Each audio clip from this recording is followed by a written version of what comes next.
Hi, thanks for watching the second episode of our Impact Across Asia video series. For this episode, we'll be inviting Lisa Tarquini, who is a nutritionist based in Hong Kong. We will explore the impact of nutrition on the overall well-being of an individual, the role of the nutritionist, and any tips to improve our nutrition behaviors as an individual and how organizations could perhaps support their workforce with this. We'll also discuss Lisa's area of expertise in women's health. Let's get to it. So, Lisa, thank you so much for joining us today. Tell us a bit about yourself. So, my name is Lisa Tarquini. I'm a UK registered nutritionist with the Association of Nutrition. And I am a working mum of two, a 3-year-old and a 2-year-old. So the juggle is real. I first came to Hong Kong in 2014 for a position at the Hong Kong Sports Institute. Once my second child, my daughter, was born in 2020, I decided to move into a more flexible role and go into private practice. So over the years, I have learnt and upskilled myself in gut health because a lot of athletes suffered with gut health along the way, and it's becoming the key to long-term health and wellness, but also because of my own journey with cancer and menopause, I have gone into lots of menopause training. So now I work in the women's health space, in particular with women post-40 who may be experiencing perimenopause and menopause symptoms, and helping them to alleviate some of those symptoms with nutrition and lifestyle and well-being. I mean, that's a vast background in terms of where you started and where you specialized into. So if we were to kind of jump straight into, I guess, general nutrition, in your view, how would you, I guess, describe the nutrition in Hong Kong, or maybe even perhaps broader across Asia? Everyone's an expert in nutrition, which is tough. But I suppose from my experience working here with the athletes and now in the general public and private practice, what I have noticed is convenience. There's food in abundance here, and many different types of foods, which is incredible. But there's also a real disparity between elite and those who have affordability and those who don't, which is very visible here in Asia. So with I suppose the group that you would call the elite, who would have the affordability to buy good food, you have those who are maybe overly healthy, rolling on terms like orthorexia, which is being too healthy and being in control of that health and how they eat food. But then you also have those who eat mindlessly in abundance and who just, on the end of a phone app or, taking this. So there's those who then, you have that divide within this elitism. At the lower end, you have those who don't have space in their home for even a cooker, even a small one-hob cooker. They don't have the means to buy even vegetables, so they just, eat rice and meat, just to eat. And then, you have people in the middle who are just trying to get through the day the best they can. And then also within Hong Kong and Asia in particular, the working hours and the demands on people are so exceptional, and the stress levels here, which I'm sure are in major cities in the world, but in terms of a country as a whole, it seems to be more prevalent here. So convenience, and not just in terms of finance and monetary means, but convenience because of time. People are time poor here. So that's what I've noticed. It's definitely time poor, convenience and affordability.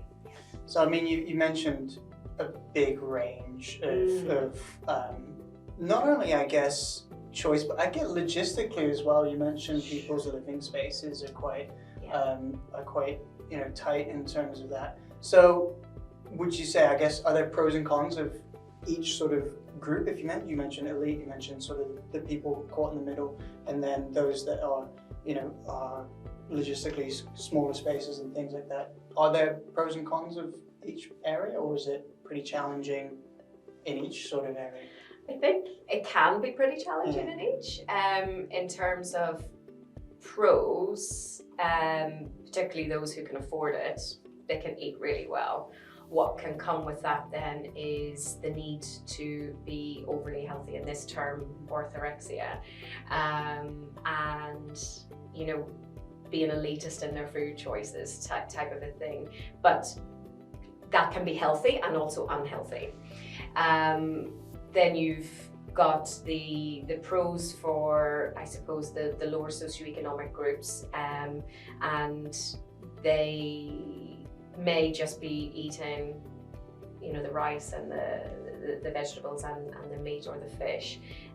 That can again be healthy or unhealthy, because they go to the wet market and they eat the basic foods, and they can't afford to eat the convenience processed foods. Mm-hmm. So actually that can be a pro as well. So there is differences between the different, I suppose, financial means within Hong Kong. Yeah. So you've touched upon already some of the impacts of nutrition. I guess, would you say, maybe it's hard to say, is there such thing as good and poor nutrition, or is it dependent on a whole bunch of factors? So many factors. It's so multi-layered. So we have the behavioral side. I don't know about you, but I grew up with not a lot of financial means, so we had to sit at the table and finish what we ate on our plate. And working with women in this space now, a lot of those women have this behavior: we only eat what's on the plate. Now what comes with that is plate size has got bigger, portion sizes have got bigger, because food is now in abundance where it was kind of scarce before. That has become a little bit distorted in terms of size and finishing what's on your plate. So getting out of that mindset can be challenging, and also behavioural and emotional. Some people eat a lot when they're stressed, and some people eat less when they're stressed. Again, we talked about the financial means before, those who can afford certain types of food and those who can't. What I do with all clients is teach them that not to be, I suppose, snobbish in a way about canned food and frozen foods, because you can get some really good, particularly with beans and pulses and plant-based foods. You can get really good sources within tinned and canned, and actually for those who suffer with irritable bowel, which has become more prevalent over the last decade or more, particularly with women, beans and pulses can cause a lot of gas and bloatedness because they're called FODMAP foods. When you eat them within the tinned version, the FODMAPs actually leach out into the tin. So reducing that FODMAP, and once it's rinsed, you can eat that. And then, psychology and social media can really influence people's food choices. So you may follow a certain person on social media and try and emulate what they're doing, but that may work for their body, it might not work for yours, and actually they may look a certain way, but they may not be healthy. The number on the scale doesn't always equate to health. And I recently wrote an article for Tatler in Asia, and talked about the consequences of this craving, this aspiration to become this thinness because of maybe following people on social media. And for women in particular, it can really affect hormone health. In particular, it can stop periods, the menstrual cycle, which can have an effect on bone health. It can cause osteopenia, osteoporosis. It can cause, issues with the heart, because when you don't have your period, you almost go into a postmenopausal kind of state, which then has an effect on your heart health. And also then your gut health, and your gut is the kind of center of most of everything, and that is key to health and wellness in your body. And if you're not nourishing your gut in the correct way, then you are at risk of inflammation and susceptibility to illness and disease. And lastly, I think family and social circles can really influence somebody's eating. Working with some of the incredible female athletes of Hong Kong, they've struggled a lot with body positivity and their body image, because we were championing them for being, really strong and athletic, but socially within the culture in Hong Kong, going home then they may have heard terms like you're too fat, you're too muscly, so they struggled with the being at the Sports Institute for 5 days a week and being incredibly proud of their achievements in the gym, lifting weights, or whether it was on the track or on the field, and then working with me to build that muscle. They were being championed, and then they go home at the weekend and with their family culturally and their friends culturally and socially, they were getting mixed messages.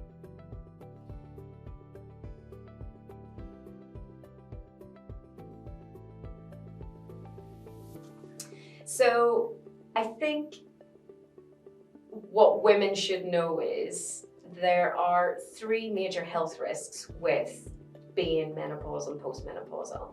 And the first one is heart health. So cardiovascular disease is the #1 cause of death of women postmenopause. So before somebody is menopausal, it's a higher risk of men. And then after menopause, it becomes a higher risk for women, because women have estrogen receptors all over their body. And as that estrogen starts to drop through the 40s and the 50s, then they become a higher risk of cardiovascular disease. Total cholesterol can rise, blood pressure can rise because of the estrogen receptors not being available for the arteries. The second one is osteoporosis, so bone health. So osteoporosis is the most prevalent of the diseases of menopausal and postmenopausal women, and it can really affect the quality of life of somebody. So when bones start to become weaker, you get achy joints, and you're more at risk of fractures and breaks, which can really reduce somebody's quality of life. And then the third one is brain health. And women are more at risk of age-related dementia than men post-menopause because of the estrogen receptors, again, around the brain, less than men. So estrogen it's almost like a battery dropping. So what can we do to alleviate some of these symptoms?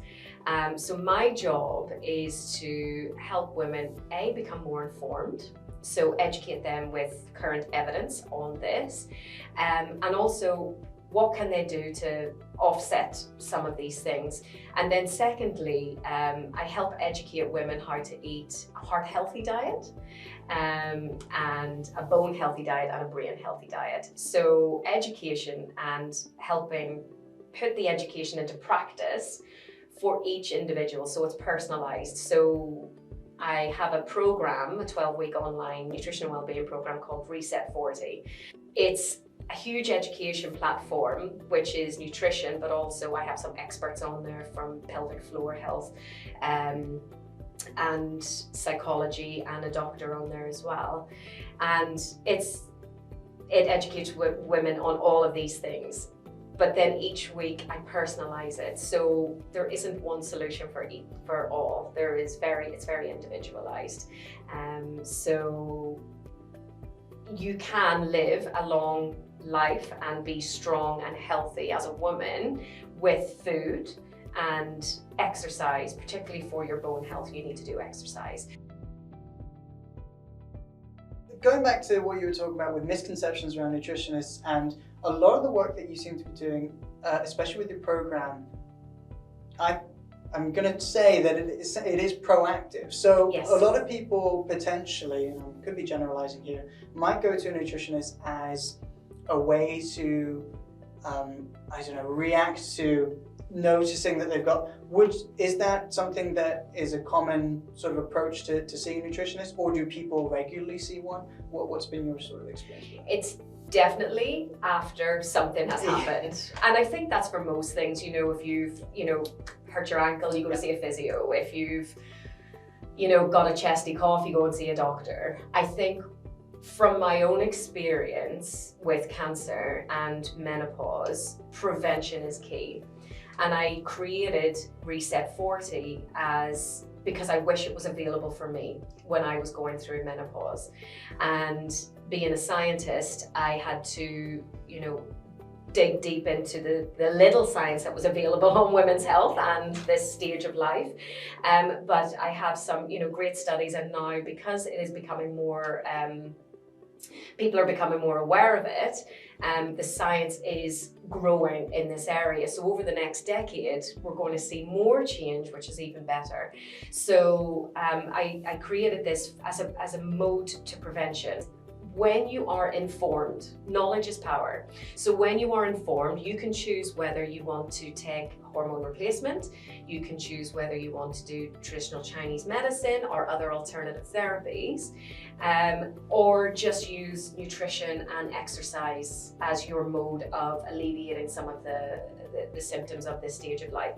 You know, the symptoms that some women experience, and some, you know, there's over 34 symptoms, and they suffer so badly because they haven't been informed of the 3 health risks even. A lot of women don't even know that. A lot of women have never heard of the perimenopause before. So for this group of women in particular, if they had that knowledge, they could have put something in place and they could have had the help.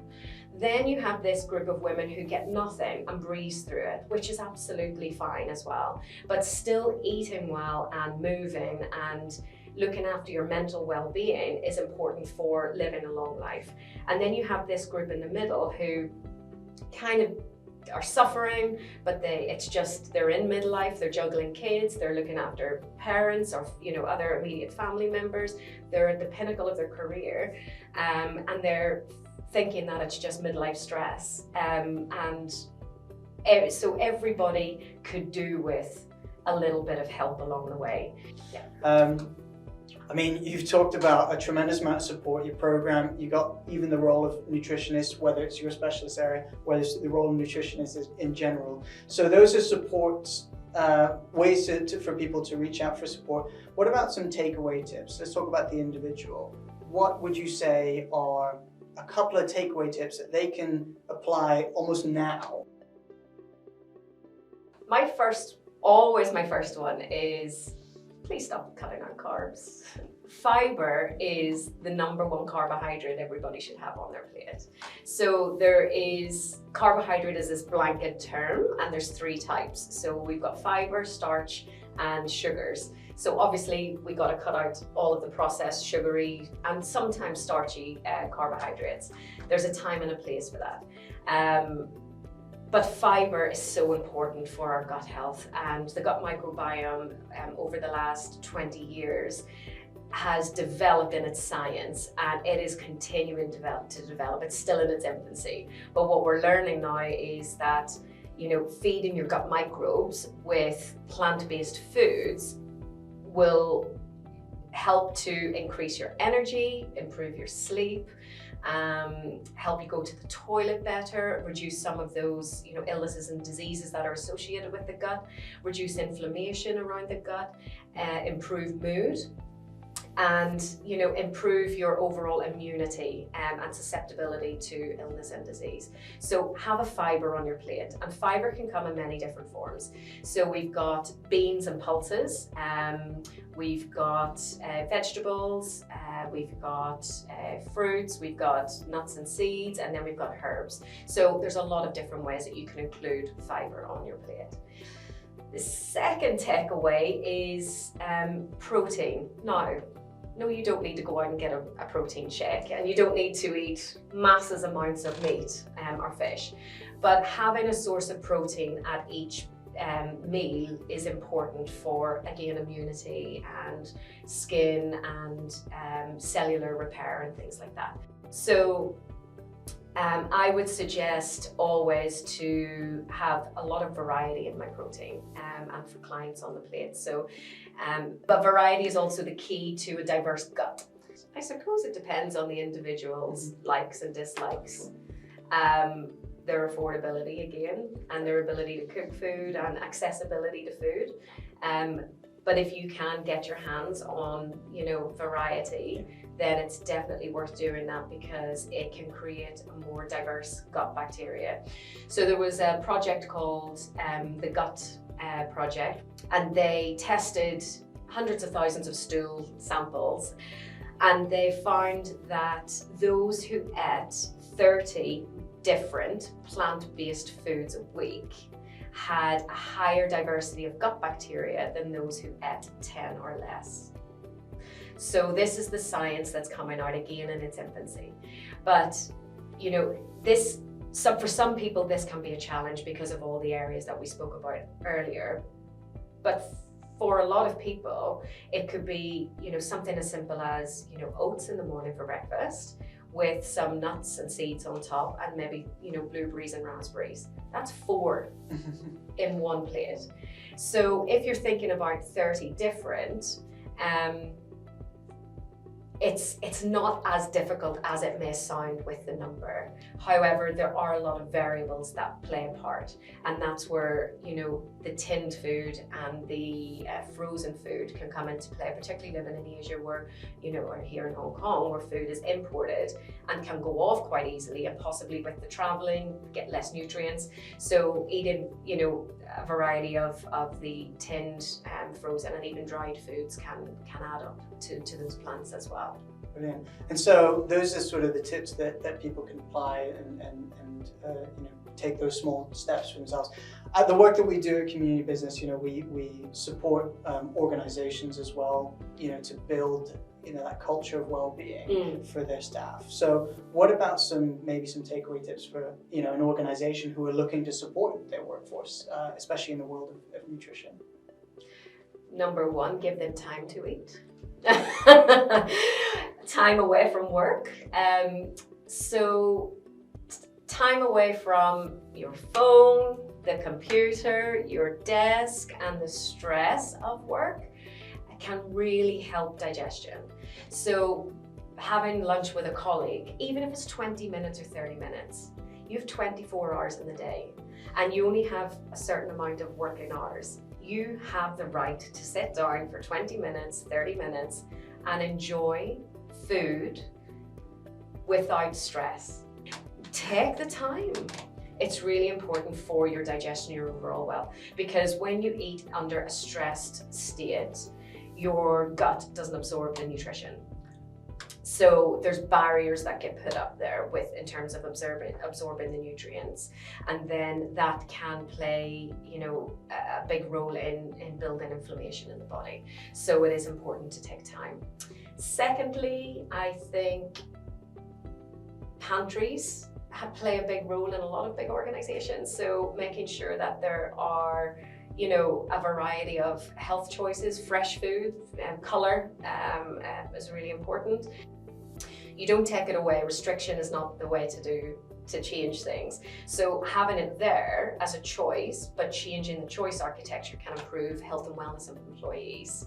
And at work, I suppose, employers are concerned about presenteeism. So those who are present and how they're working. Then you have the absenteeism, so those who are taking more sick days than not. We've covered a heck of a lot in this session, and it's great because what I think is that we've sort of identified just the top parts of it. Every single one of those sections can go deeper. So you mentioned your Reset 40 program. It's a 12-week online nutrition and wellbeing program. So I suppose Reset 40 in the beginning is getting the basics right with people. So looking at portion sizes and meal planning and the types of carbohydrates that you should be eating and things like that. And then the middle part is looking at perimenopause and menopause in more detail, and how it can affect your heart, your bones and your brain, and also how to eat to alleviate some of the sleep issues, for example, skin, hair and things like that. And then I go through at the end how to put it into practice, and then the supplements. People can find out about it. It's mostly for women post 40, so 40s, 50s.